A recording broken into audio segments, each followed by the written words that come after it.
خدمت شما دوستان عزیزم سلام عرض می کنم، مخصوصاً پدرها و مادرهایی که اکنون در مقابل اکران تلویزیونتون دارید ما رو تماشا می کنید.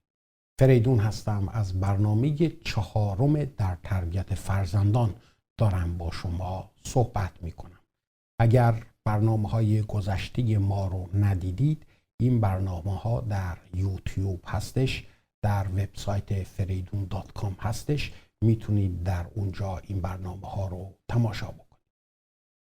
تو کتاب های قصه همه ما میدونم که به این عبارت برخورد کردیم که اینجوری نوشته شده بود: اونها خونه‌ای داشتن که از در و دیوارش محبت میچکید. حتما شما هم این جمله رو شنیدید. به نظر شما خونه‌ای که از در و دیوار اون محبت میچکه چه جور خونه‌ای هستش؟ چطور میشه بچه‌های خودمون رو در محیطی تربیت بکنیم که درش نه فقط محبت به شکل قوی حاکم باشه، بلکه حد و حدود و مرزها هم به شکلی روشن مشخص باشه؟ خب قبل از اینکه برم سراغ مورد دوم و از مشخص کردن حدود و مرزها و همینطور از عواقب زیر پا گذاشتنشون حرف بزنم، لازمه به بزرگترین نیازی که در تربیت فرزندهامون وجود داره بهش اشاره کنم. ما پدر و مادرها احتیاج داریم که قبل از هر چیز بنیادی بسیار محکم از محبت بنا بکنیم.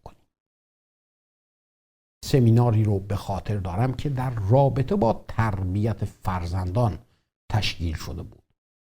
سخنران این سمینار هم در مورد محبت داشت صحبت میکرد و هم در مورد حدها و مرزها.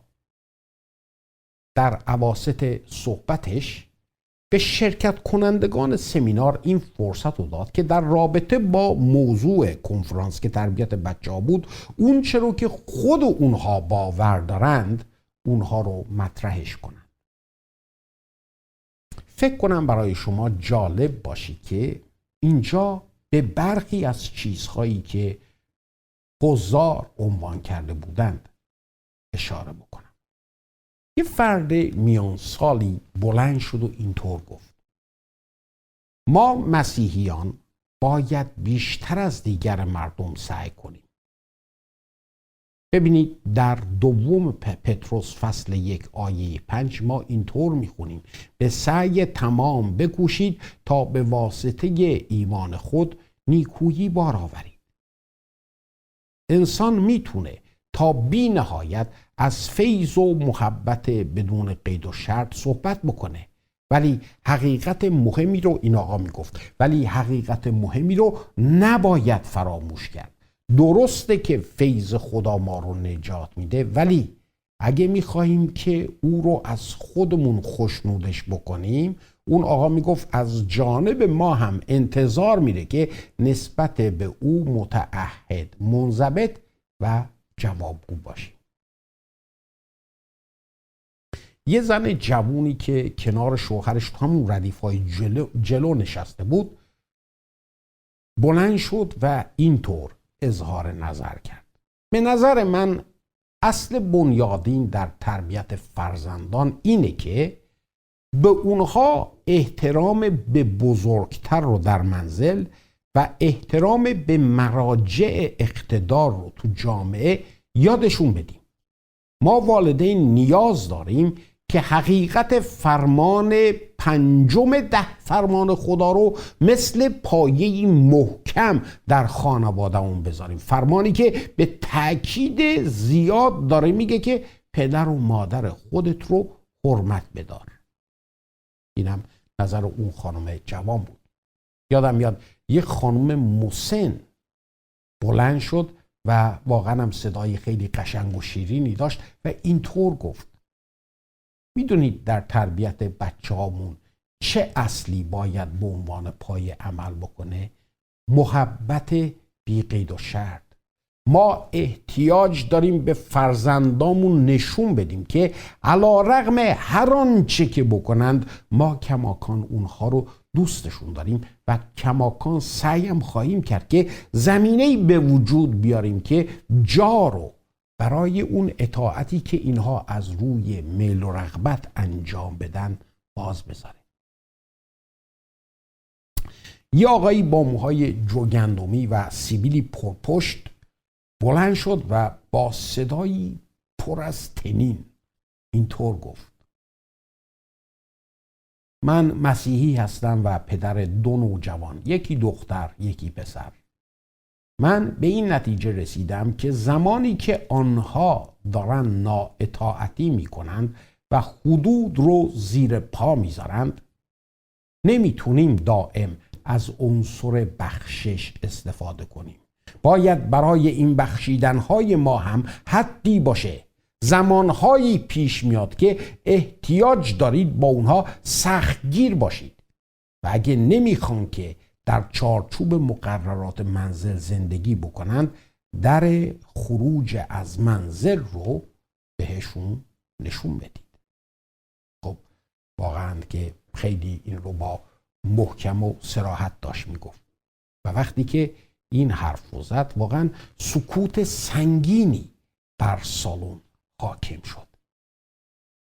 احساس میکردم که حرف این آقا مثل یه پتک بر سر بقیه افرادی که اغلبشون پدران و مادران مسیحی بودن اومد و همینم اتفاقا باعث شد که من به یاد مطلبی بیفتم که از فیلسوف معروف C.S. لوئیس خونده بودم. C.S. لوئیس این طور نوشته بود: مسیحی بودن یعنی بخشیدن آنچه که به هیچ عنوان عذر بر نمی دارد، مگر نه این استش که خدا تقصیرهای شما رو هم که به هیچ عنوان عذری برای آنها نداشتید بر شما بخشید.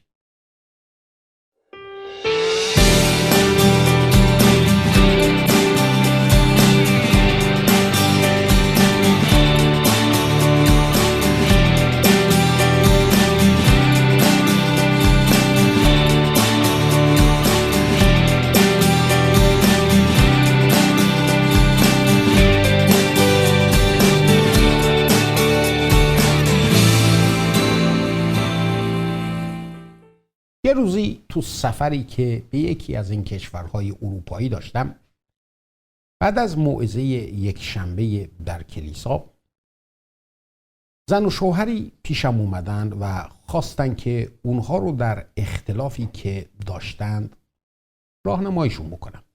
در واقع مشورت شبانی میخواستن.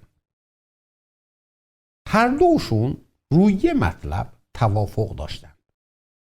اغلب دعواها و قهرهاشون به خاطر روشهای متفاوتی بود که در تربیت فرزندشون اینا به کار می گرفتن. شوهر می گفت: برادر فریدون، این پسر ما باید یاد بگیره که زندگی همچینم راحت نیست و آدم اون چه رو که داره به راحتی به دست نمیاره. من هر روز خسته و کوفته از سر کار به منزل میام و چی میبینم؟ این آقا پسر روس ما هنوز که هنوزه تکالیفشو انجام نداده. زن این آقا بعد از صحبتش پرید به وسط حرف و اینطور گفت: منم اینو میدونم عزیزم، ولی فراموش نکن که پسر ما فقط 12 سالشه. تازه همونطورم که میبینی از نظر جثه از بقیه همسن و سالاش هم کوچیک‌تره. واسه همین هم کنار اونا خودشو کوچیک میبینه و حس اعتماد به نفس نداره. در این سن با این وضعی که داره باید رو تشویقش کنیم. لازم داره که نسبت به خودش این اعتماد به نفس رو ایجاد بکنه. این که دائم ملامتش کنیم و کمیاش و قصوراتش رو با داد و هوار به رخش بکشیم دردی رو دوا نمیکنه. شوهر با این جمله آخر زنش نتونست خودش رو نگه داره. با اون لحنی که گرفته بود و خیلی جدی یهو برگشت گفت: منظورت از داد و هوار چیه؟ یعنی من با پسرمون به این شکل دارم رفتار میکنم، تمام سعی من این هستش که از دیگران جلو بیفته. خود من وقتی به سن او بودم هم درس میخوندم، هم تو مغازه پارچه فروشی شاگردی میکردم، تازه به فوتبال من میرسیدم، ولی باز هم نمره هام همیشه بالا بود. جالب بود که اونها برای حل اختلافشون اومده بودن که من با اونها صحبت بکنم و میخواستن که از من بشنون و تنها کسی که اونجا حرف نمیزد من بودم. و این جملات در بحث اونقدر روون، اونقدر پشت سر هم میرفت که میدونستم که اینها از بس این حرف ها رو تکرار کردن، اینجور سلیس دارن جوابهای آماده برای همدیگه میدن. و بحثشون ادامه داشت. خانم میگفت میدونم، ولی باید بدونی که پسرمون با تو فرق داره، شخصیتی نداره که بخواد مثل تو خودش رو در هر چیز جلو بندازه. شخصیت او شخصیت حساسیه، لازم داره که نسبت به خودش دیدی خوب داشته باشه تا بتونه اعتماد به نفس کسب کنه. این وضعیتش داره منو نگران میکنه. با این حرف خانم شوهر دیگه ترکید. بابا شما هم با این کتاب‌های روانشناسیتون مگه با حرف خالی ممکنه آخه؟ اگه میخواد که در مورد خودش دید خوبی داشته باشه باید آستین بالا بزنه، زحمت بکشه، به خودش یه کاری بکنه آخه. اون موقع میتونه نسبت به خودش حس خوبی داشته باشه. همش که با حرف نمیشه که. تو هنوز نمیدونی که این بچه داره یه بی ارزه بار میاد و تو هم که ماشاءالله دائم داری تو این کار بهش کمک میکنی. استیصال خیلی سنگینی تو صورت شوهر نشسته بود، ولی بحث طوری بود که احساس کردم خانم اصلا نمیتونه عقب نشینی کنه. دیدی باز هم به او بیارزه گفتی. این بچه چطور میتونه بچه قابلی از آب در بیاد اگه تو دائم بهش بیارزه بگی؟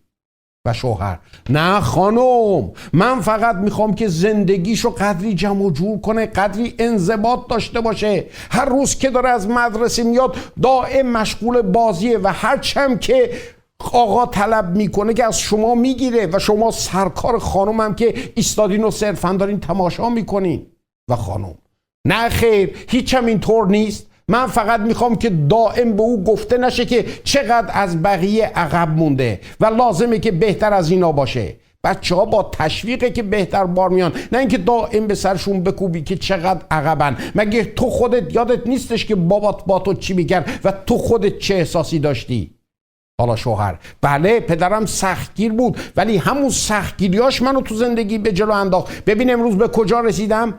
اگه هر بار که وضعیت واسم سخت میشد به دستم شکلات و شیرینی میدادن هیچ وقت به اینجا نمیرسیدم. بچه باید تحت فشار قرار بگیره، باید سختی بکشه تا زندگی رو یاد بگیره. اینجوری آدم تو جامعه به جای میرسه. مگه چی میشه که اینها هم قدری تحت فشار قرار بگیرن؟ و در ادامه صحبت خودش انگار که شمشیر برندش رو هم بیرون کشید. مگه کتاب مقدس نمیگه که ما باید معیارهای خدا رو بفهمیم و مطابق اونها هم زندگی کنیم؟ ولی تو که نمیذاری خانم، اجازه نمیدی که این آقا پسر ما با حقیقت روبرو بشه. با این تشویقهای چاخان او رو از ریشه داری میسوزونی. مگه قرارمون نبود که فرزندمون رو به روش کتاب مقدسی تربیت کنیم؟ و خانم ولی کتاب مقدس فقط اینو که نمیگه، اینم میگه که باید مهربون باشیم، با فیض باشیم. وقتی این پسر نمیتونه از عهده توقعات جنابالی بر بیاد بهش چنان فشار میاری که نگو. آخه این بچه چطوری میتونه فیض و محبت خدا رو درک کنه اگه ما دائم قصورهاشو به رخش بکشیم؟ اینجا بود که شوهر دیگه از پا در اومد، از استیصال آهی کشید و رو به من کرد و گفت مشکل ما اینه برادر فریدون، خودتون که شاهد بودید. و از خجالت بلند شد و رفت بیرون. تو راه وقتی که داشتم به هتل برمیگشتم به یاد یکی از داستانهایی افتادم که یکی از دوستان برام تعریف کرده بود. میگفت وقتی که دخترمون 6 سال بیشتر نداشت دائم طناب بازی میکرد. شور و هیجانی که با رد شدن هر حلقه طناب از بالای سرش میدیدم هیچ وقت فراموشش نمیکنم. صدای کشیده شدن طناب رو زمین، بعد پرش‌های موزونش واقعا نوای دلانگیزی رو تو گوش‌هام مینداخت. تو یکی از اون روزها که تو حیاط داشت بازی میکرد و منم رو پله نشسته بودم و تماشاش میکردم، با هیجان به پیشم اومد و گفت بابا 30 تا طناب زدم، اگه 50 تا بزنم منو سینما میبری؟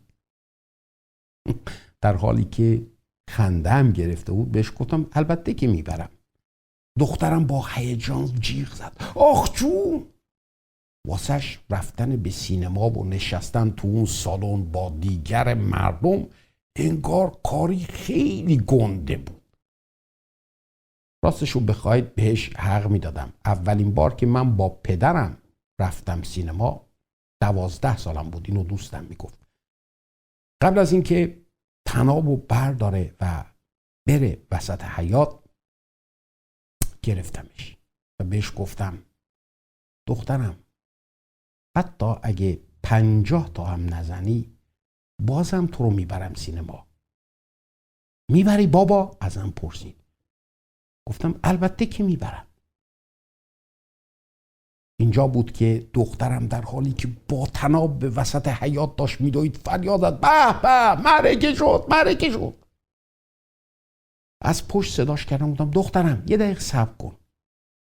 میدونی واسه چه این کارو میکنم؟ دختر 6 سالم وایستاد. برگشت و به صورتم زل زد. 3 سال بود که دائم داشتم تلاش میکردم به دخترم بفهمونم که ما باید در خانواده آغوشمون برای همدیگه بی هیچ قید و شرطی باز باشه. ولی انگار این تلاش من واسه او بی‌معنی بود و از حرفام در طول این 3 سال انگار سر در نمی آورد. ولی تو اون لحظه به صورتم زل زد و گفت آره میدونم بابا، مهم نیست 50 تا بزنم یا نزنم، تو در هر حال منو دوست داری.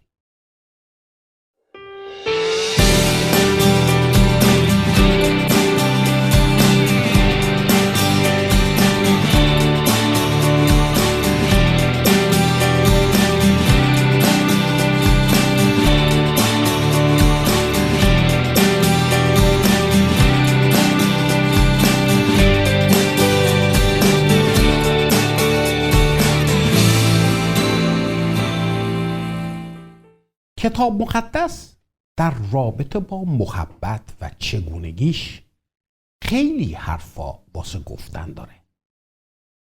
بذارید به چند قسمت از کلام خدا در این رابطه اشاره بکنم و از شما میخوام که در رابطه با فیض و محبتی که باید به عنوان واکنش ما در مقابل کسانی که ما رو آزار میدن از ما سر بزنه دقت بکنید.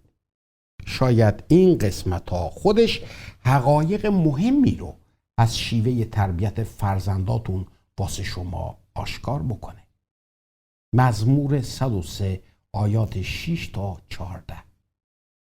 خداوند عدالت را به جا می آورد و انصاف را برای جمعی مظلومان. طریقهای خیش را به موسی تعلیم داد و عملهای خود را به بنی اسرائیل. خداوند رحمان و کریم است، دیر غضب و بسیار رحیم. تا به ابد محاکمه نخواهد نمود و خشم را همیشه نگاه نخواهد داشت. با ما موافق گناهان ما عمل ننموده و به ما به حسب خطایای ما جزا نداده است. زیرا آنقدر که آسمان از زمین بلندتر است، به همان قدر رحمت او بر ترسندگانش عظیم است. به اندازه‌ای که مشرق از مغرب دور است، به همان اندازه گناهان ما را از ما دور کرده است. چنان که پدر بر فرزندان خود رئوف است، همچنان خداوند بر ترسندگان خود رأفت می نماید، زیرا جبلت ما را می داند و یاد می دارد که ما خاک هستیم. حالا متی فصل 18 آیات 21 تا 35. سپس پتروس نزد عیسی آمد و پرسید: سرور من، تا چند بار اگر برادرم به من گناه ورزد باید او را ببخشم؟ آیا تا 7 بار؟ عیسی پاسخ داد: به تو میگویم نه 7 بار، بلکه 77 بار. از این رو میتوان پادشاهی آسمان را به شاهی تشبیه کرد که تصمیم گرفت با خادمان خود تسویه حساب کند. پس چون شروع به حساب رسی کرد، شخصی را نزد او آوردند که 10,000 قنطار به او بدهکار بود. چون او نمیتوانست قرض خود را بپردازد، اربابش دستور داد او را با زن و فرزندانش و تمامی داراییش بفروشند و طلب را وصول کنند. خادم پیش پای ارباب به زانو در افتاد و التماس کنان گفت: مرا مهلت ده تا همه قرض خود را ادا کنم. پس دل ارباب به او سوخت و قرض او را بخشید و آزادش کرد. اما هنگامی که خادم بیرون میرفت، یکی از همکاران خود را دید که 100 دینار به او بدهکار بود. پس او را گرفت و گلویش را فشرد و گفت: قرضت را ادا کن. همکارش پیش پای او به زانو در افتاد و التماس کنان گفت: مرا مهلت ده تا همه قرض خود را بپردازم. اما او نپذیرفت، بلکه رفت و او را به زندان انداخت تا قرض خود را بپردازد. هنگامی که سایر خادمان این واقعه را دیدند، بسیار آزرده شدند و نزد ارباب خود رفتند و تمام ماجرا را باز گفتند. پس ارباب آن خادم را نزد خود فراخواند و گفت: ای خادم شرور، مگر من محض خواهش تو تمام قرضت را نبخشیدم؟ آیا نمی بایست تو نیز بر همکار خود رحم می کردی همان گونه که من بر تو رحم کردم؟ پس ارباب خشمگین شد و او را به زندان افکند تا شکنجه شود و همه قرض خود را ادا کند. به همین گونه پدر آسمانی من نیز با هر یک از شما رفتار خواهد کرد اگر شما نیز برادر خود را از دل نبخشید. و حالا اول قرنتیان 13 4 تا 8 که متن بسیار عمیق و زیبایی است. محبت بردبار و مهربان است. محبت حسد نمیبرد. محبت فخر نمی فروشد. کبر و غرور ندارد. رفتار ناشایسته ندارد. نفع خود را نمی جوید. به آسانی خشمگین نمی شود. کینه به دل نمی گیرد. محبت از بدی مسرور نمی شود، اما با حقیقت شادی می کند. محبت با همه چیز مدارا می کند، همواره ایمان دارد، همیشه امیدوار است و در همه حال پایداری می کند. محبت هرگز پایان نمی پذیرد. افسوسیان فصل 4 آیات 32 تا فصل 5 آیه 2. با یکدیگر مهربان و دلسوز باشید و همان گونه که خدا شما را در مسیح بخشوده است شما نیز یکدیگر را ببخشایید.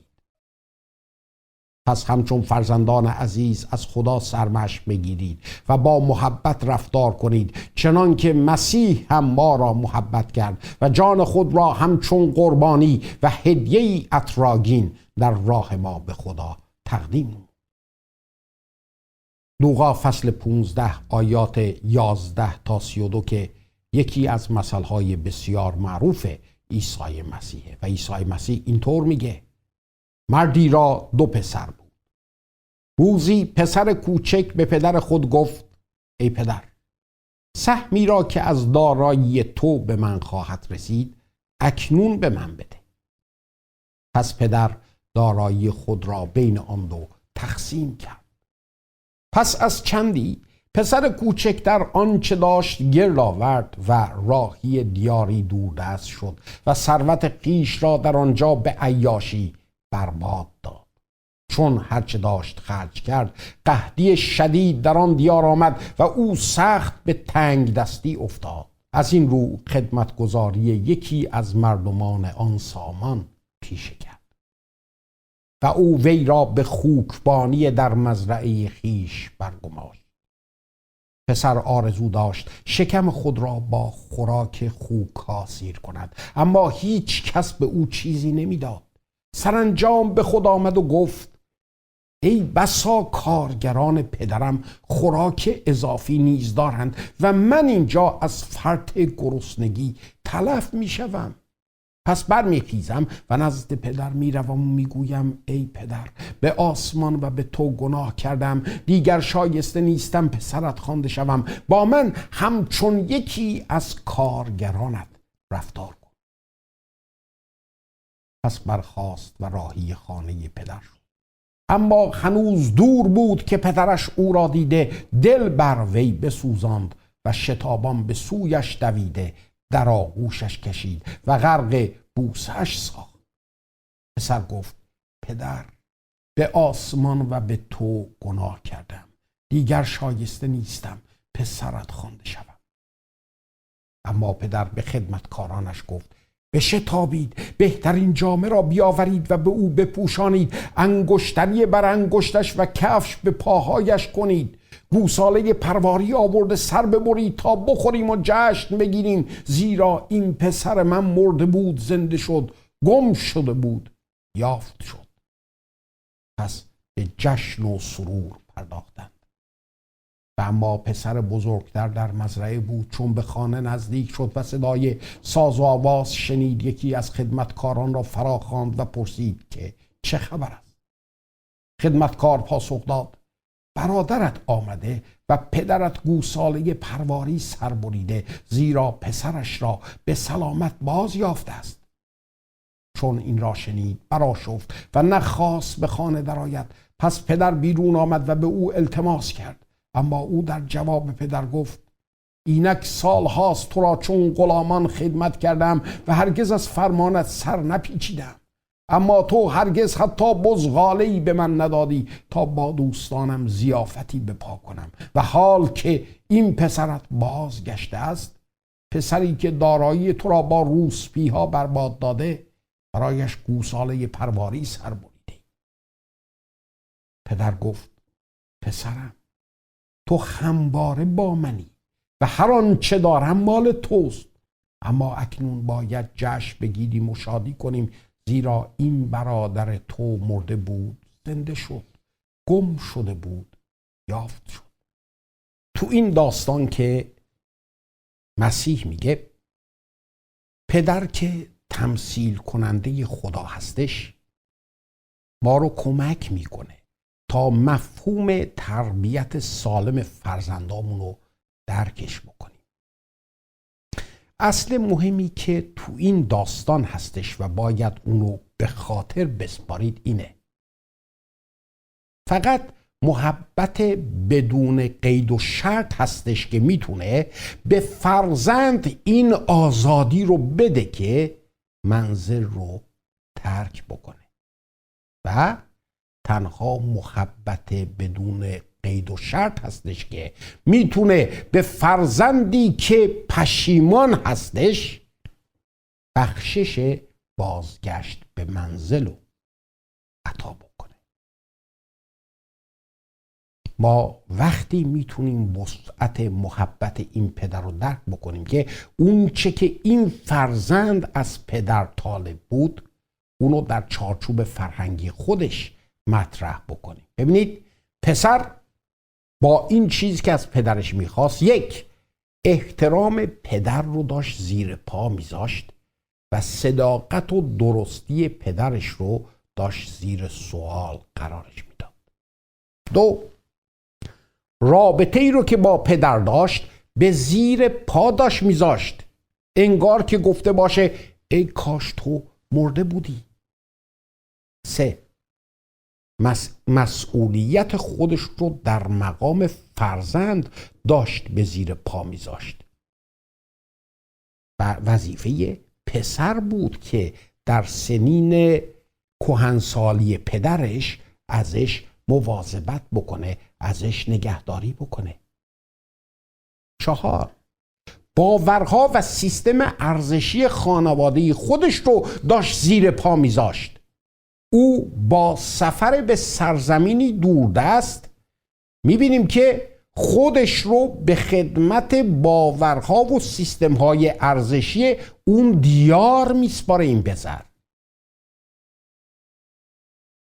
شما چی فکر میکنید؟ فکر میکنید که خود پدر اینها رو نمیدید؟ فکر میکنید که این مطلب قلبش رو چاک چاک نمیکرد؟ شما خودتون باید پدر باشید تا بتونید عمق یک چنین زخم ها رو درکش بکنید. زخم خیلی سنگین بود. شاید اون موقع منطقی ترین کار این بود که پدر برگرد سیلی محکمی به صورت پسرش بزنه. ولی پدر اینو میدونستش که این شاید غلط ترین کارها باشه. میبینیم که پدر رفتاری کاملا غیر منتظره انجام میده، میذاره که پسر منزل رو ترک بکنه. میدونید بچه های ما مسائل رو به طرق مختلف یاد میگیرن. در برخی از مسائل این یادگیریشون با گفتنه. میگید میفهمن، قضیه حله. در برخی مسائل با گفتن قضیه تموم نمیشه، بلکه یادگیری با دیسیپلین و تنبیه هستش که صورت میگیره.